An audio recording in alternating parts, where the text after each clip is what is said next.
Welcome to part 2 of Let's Play the Seven Serpents by Steve Jackson. At the end of the last part, I was about to read paragraph 143. Here we go. In an instant, your world goes black, as if the sun had been snuffed out like a candle.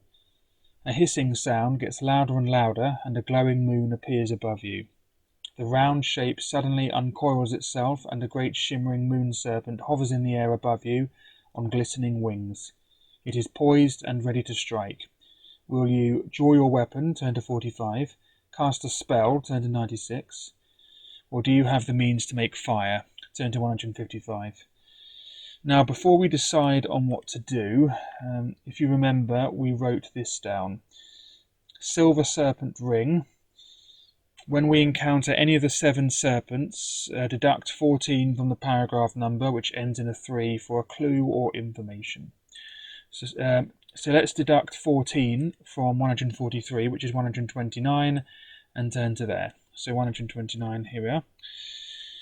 As you hold up the ring, the serpent hisses loudly. Foolish adventurer, your ring will not protect you from my wrath. Your death is certain, but by its power I must reveal to you my secret. 4 guards protect the entrance to the fortress of Mampang. But this information will do you no good, for you will never reach the high fortress. Now return to 143 to deal with the serpent. Okay, so we need to make a note that 4 guards protect the entrance to Mampang.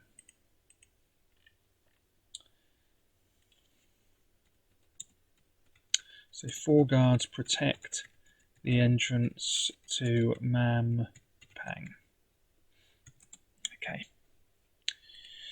Okay, let's turn back to 143 and decide on what to do. Okay, we're going to cast a spell and therefore turn to 96.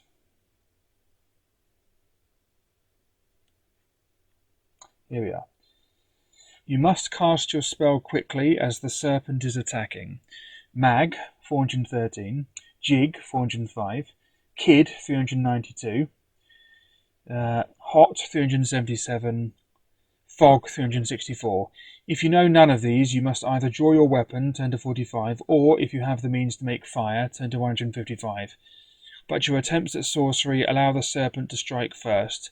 Lose 2 stamina points unless you know one of the spells above. Okay, we're going to cast Hot and turn to 377. So we don't need to lose 2 stamina points because we do know one of the spells above. So 377. We 96, wasn't it? Yeah. 377, there we go. Sorry, I momentarily lost where I was. There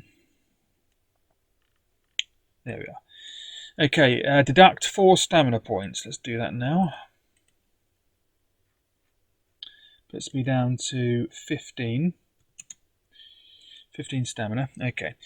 You cast your spell and a burning fireball appears in your palm. The moon serpent pulls back and watches you carefully, waiting for your move. Quickly, you fling the fireball at it. It darts to one side, trying to avoid being hit, but the fireball strikes it. The serpent squeals in agony. Turn to 62.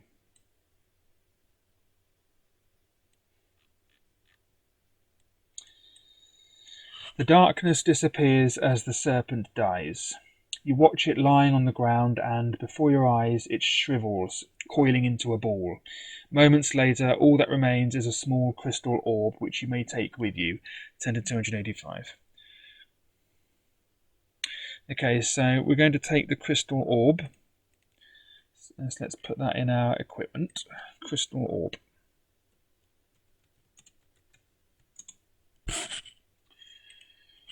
Okay, and now we're turning to 285. Here we are. You may head onwards either due north. I'll start again. You may head onwards either due north, turn to 170, or northwestwards. If you choose the latter direction, you will walk for several hours until a sight makes you stop. Turn to 137. Okay. So we're going to head northwestwards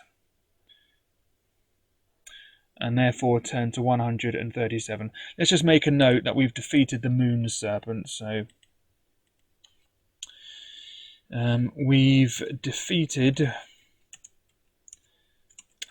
the Moon Serpent. Okie dokie. Alright, let's turn to 137 then. Here we are.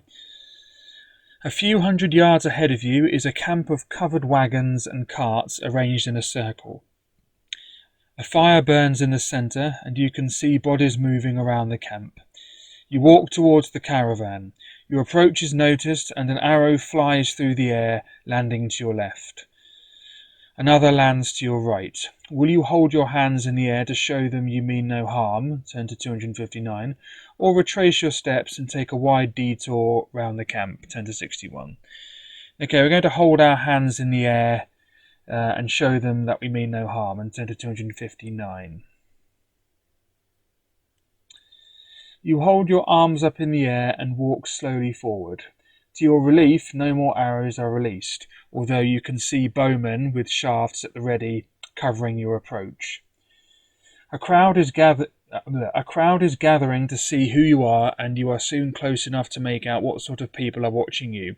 You have come across a caravan of black elves, presumably traders of some kind. As you enter the camp, they eye you suspiciously. An old elf, slightly stouter than the rest, steps forward. If you seek shelter or food, he starts, then you waste your time with this caravan. What purpose have you wandering alone through the backlands? What will your reply be? Will you claim to be a trader and ask to see their wares? Turn to 315. Will you tell him of your mission and ask about the 7 serpents? Turn to 37. Will you tell him you are after food and shelter and that you will pay handsomely for their hospitality? Turn to 215. Okay, I think that picture applies to us. Yeah, it does. Okay, so what are we going to do? We are going to tell him that we are after food and shelter and that we will pay handsomely. So we're going to turn to 215. I think I showed that picture enough, didn't I? There we go. There we are. Okay, 215. There we are. Eyebrows rise, and the elves look at one another at the thought that you may be carrying gold. Our pardon, noble traveller, says the old elf. We mistook you for a vagabond. We are always happy to offer our hospitality to those who can afford the price. Such is our business. Come, let me show you to the kitchen tent, where you may eat and we may exchange news of the outside world. It is just beyond that caravan over there. You follow him across the camp, with the rest of the elves following several paces behind and muttering to themselves. Do you want to go to the kitchen tent? Turn to 321, or are you already thinking about escaping from here? Turn to 311. Okay, we're going to go to the kitchen tent and turn to 321.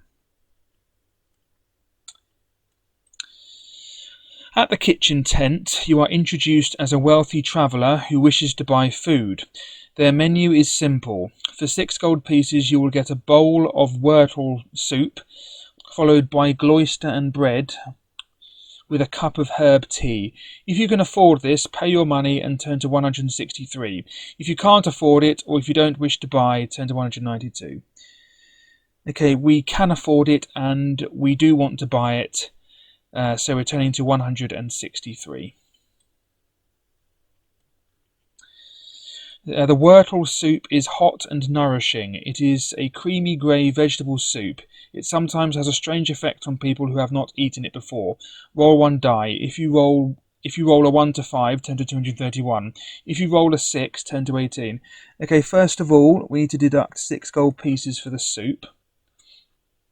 So puts us down to 49 gold. There we go. And next we need to roll a die. So we need to roll 1 die. And we get a 3. So we rolled a 1 to 5, because that includes 3, so we're turning to 231.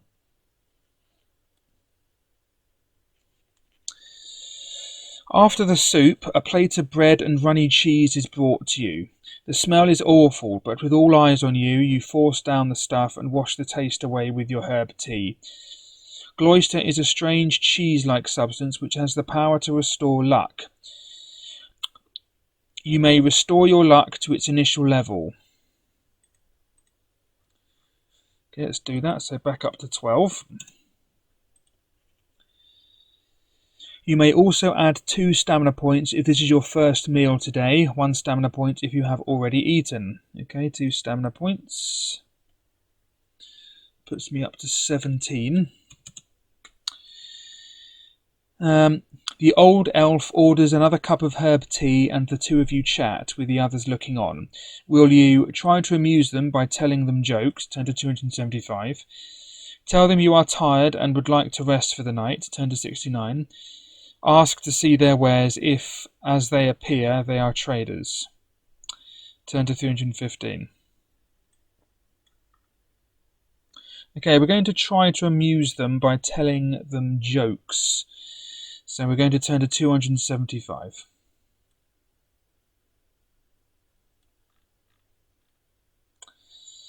You hope that a couple of jokes will make them less hostile towards you.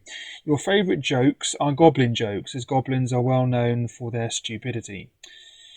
You ask the old elf why the goblin wedding cake was made out of skunk bear dung. He shrugs. You tell him to keep the flies off the bride. The tent bursts into uproarious laughter, and the old elf, with tears streaming from his eyes, claps you on the back. You tell them the one about the goblin who never learned to spell his own name because he thought only wizards could spell. Again, laughter resounds around the tent.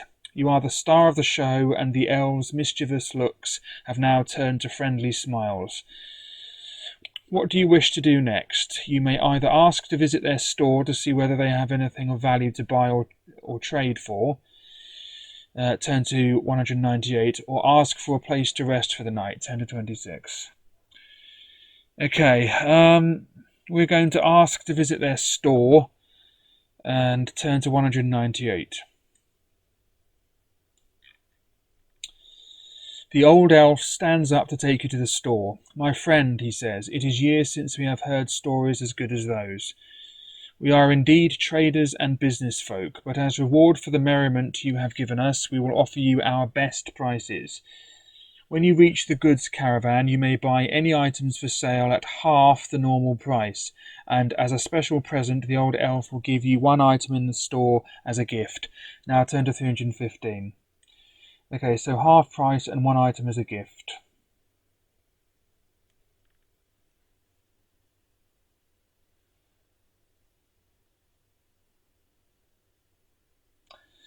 Okay, so here we are. The old elf leads you into the centre of the camp where a large caravan stands. Its door is guarded by 2 armed elves. Tell Ulu we have a customer, he orders one of the guards, who climbs into the caravan to report your arrival.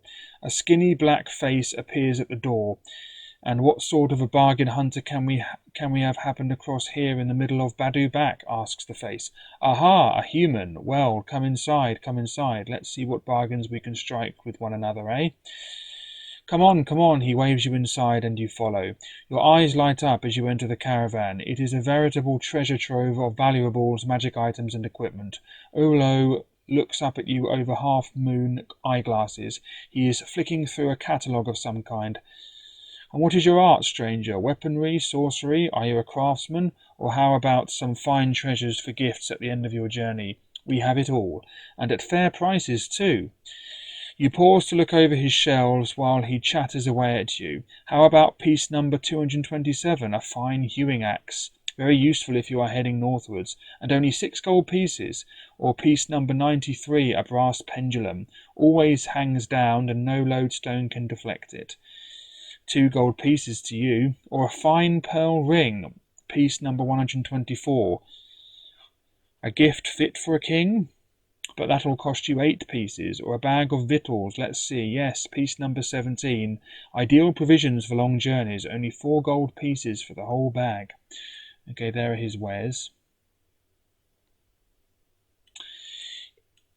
If you have any gold, you may buy from him anything you wish on his shelves. If you would prefer to barter, you may select anything except your weapon you have with you and offer it in exchange. Roll 2 dice for each of the items you are offering to test your bartering skill. If the number you roll is greater than your skill score, the black elf is not interested in that piece. If the roll is equal to your skill score, he will assign a value of 3 gold pieces to your offering. You may exchange it for anything priced at up to 3 gold pieces, or offer it together with something else if you want something costing more than 3 gold pieces. If the roll is lower than your skill, then the elf will value it at a higher price. He will accept its value as 3 gold pieces plus the difference in gold pieces between your skill and the die roll. For example, if your skill is 7 and you roll a 5, this item is worth 3 gold pieces plus the difference, 2. That is 5 gold pieces in exchange for anything he has to offer. If you have nothing to offer or do not wish to barter here, turn to 299. If you do buy anything, you may find out what it is by turning to the reference with the same piece number as your purchase. Okay, so we get 1 item for nothing. So let's remember that. Plus we get everything half price because we told some jokes. The first thing we're going to get is item 153, which is at the bottom of this picture here. So we're going to turn to 153. Now we get this item for nothing, so we don't need to deduct any gold pieces. So 153, here we go. Whoops, there we go.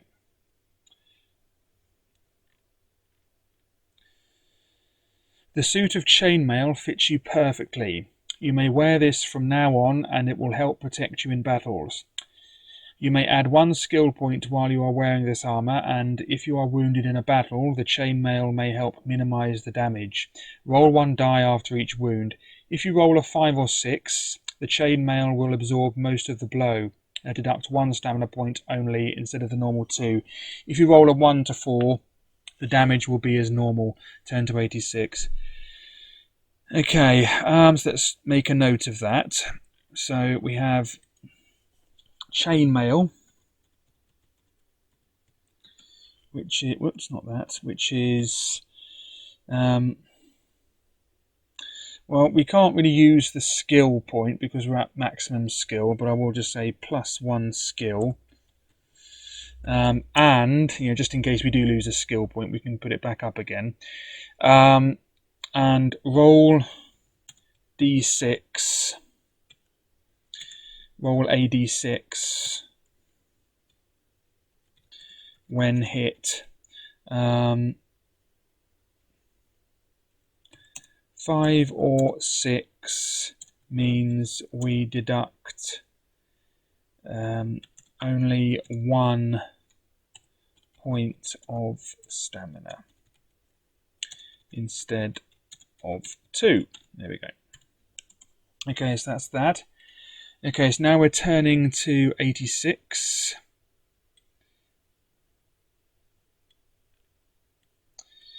If you have bought any more artifacts from Olo, discover what they are by turning to the reference with the same number as the item. When you have done with this, I'll start again. When you have done this, you may leave the caravan. You are greeted outside by the old elf. Will you ask him for shelter for the night, 10 to 46, or do you now wish to leave the camp, 10 to 294? Okay, so we haven't finished buying stuff from him, so we're going to go back to that paragraph. Here we are. Okay. So we're also going to buy, but we have to pay for this one, but it's half price, remember. We're going to take item 17. Where's that on the picture? I can't remember.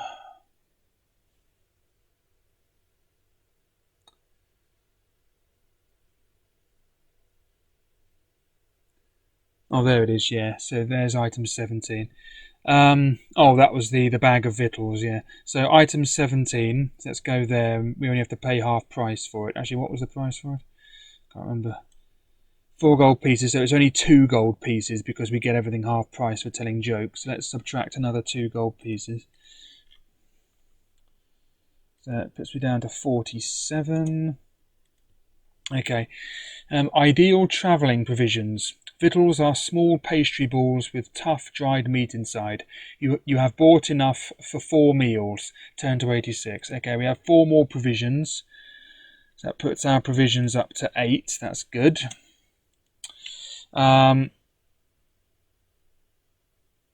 Okay, we haven't finished yet, so let's go back to 315 because we're still buying stuff. We're also going to buy no,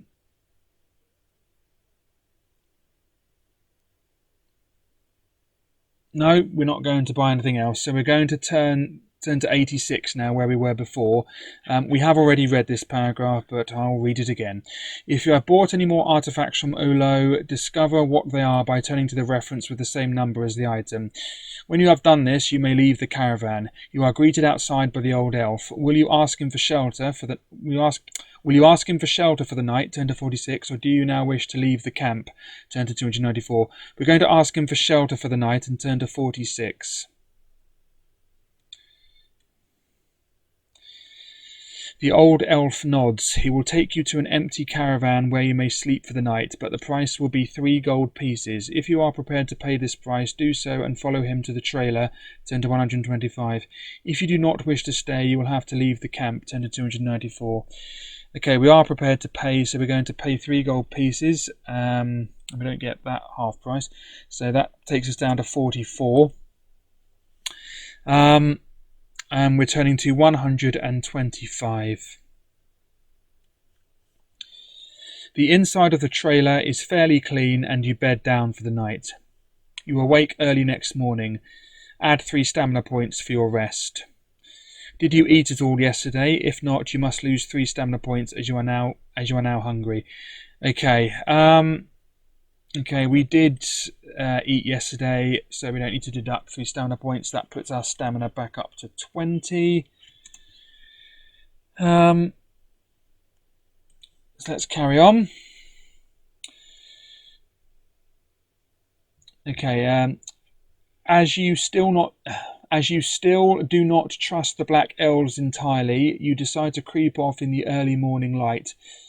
Will you head on a long northwestward trek, turn to 47, march off in a northwesterly direction, turn to 15, or head northeastwards, turn to 73? Okay, we're going to head northeastwards and turn to 73. Let's go there now. On and on you go, pausing briefly every now and again to scout out the land ahead. At one point you stop. Something is on the horizon. You squint ahead to try to make out the shape. It is definitely moving. You keep going and the shape becomes a little closer. And the shape becomes a little clearer. I can't read. It is a small 2-legged creature about half your size, and it has turned to come towards you. But it is moving at a remarkable rate. Do you want to continue to see what or who this is? Turn to 162. Otherwise, you can head off in a different direction to avoid it. Turn to 239. Okay, we're going to see what or who this is and turn to 162. Here we are. You allow your visitor to approach. As it gets closer, you can see that it is a small gnome-like creature with dark skin and ugly features. Its little legs move at an incredible rate, and it helps itself along with a walking stick carved to resemble a serpent. It stops in front of you, and you both look at each other. Silently, you wonder whether this is a friend or a foe. Have it whichever way you like, says the creature in a squeaky voice. If it's friend, then show me your friendship. Give me a gift of greeting. Or if it's foe, then begone, get out of my way. Will you treat the little creature as a friend, turn to 134, or foe, turn to 210? And there he is. Okay, we're going to treat the little creature as a friend, and therefore turn to 134. Whoops, wrong way. 134. Here we are. The little creature is asking for a gift as a token of friendship. Will you give it something? If you do, it must be something fairly valuable, not food or a useless object. If you choose to give it a gift, turn to 50. If you do not wish to give valuable presents to complete strangers, you can refuse. Turn to 210. Okay, we're going to give it a gift. and therefore turn to 50. How will the little creature react to your gift? Roll one die to decide. If your gift is a spell artifact, yeah, I was going to give them a crystal orb, which is a spell artifact. So, how will the little creature react to your gift? Roll one die to decide. If your gift is a spell artifact, die roll 1, turn to 33, 2 to 4, turn to 22, 5 to 6, turn to 290. If your gift is something else, die roll 1 to 3, turn to 33, 4 to 5, turn to 22, or 6, turn to 290. Okay.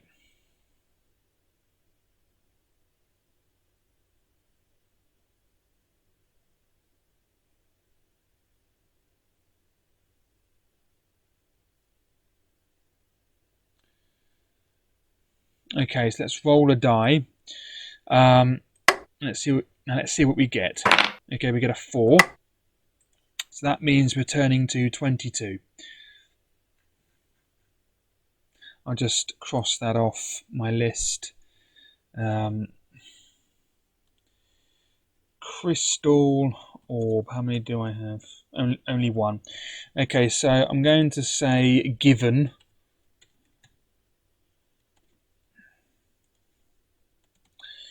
Or rather given away. There we are. Okay, so over to 22 then. Here we are. Okay, a smile spreads across the little creature's lips. Why, thank you for your gift, it says. Its voice has changed to one which does not match its form at all, but is instead the voice of a woman in her middle years. Then it is true, you are of a lawful disposition, for none of Kakabad would offer gifts to a complete stranger. But wait, let me dispel this disguise. Before your eyes she transforms herself from the small urchin into a tall woman dressed in purple robes. Allow me to introduce myself. I am Dintainter of the Steppes, although some call me the Sham. I know of your mission, and I can help you. It is a credit to your wit and your courage that you have survived this far. But I warn you, much greater dangers lie ahead. At the fortress of Mampang, beware the sleepless ram, for even your skill will be no match for its powers. You will overcome it by uncorking this vial in its presence. She hands you a small glass vial. Guard this vial with your life and let no one release the gas within. One final word of advice. A short distance ahead you will confront the Earth Serpent. His powers are considerable, but these powers exist only when he is in contact with the Earth. My thanks for your gift and a safe journey. Dintainter mumbles a few words and transforms herself back into her former self. With a wink at you, she sets off along her trail while you turn back to yours. Turn to 114. Okay, so let's just make a note. So we have a vial. So glass vial, and then in brackets, use it on the sleepless ram. And the Sham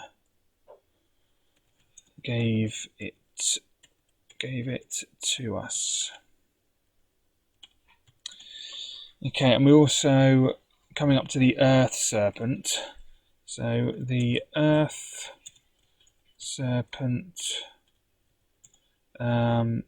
loses power when it is not in contact with the Earth. There we go. Okay, I think that's what it was anyway. Yeah. Powers exist only when he is in contact with the Earth. The Earth Serpent's power exists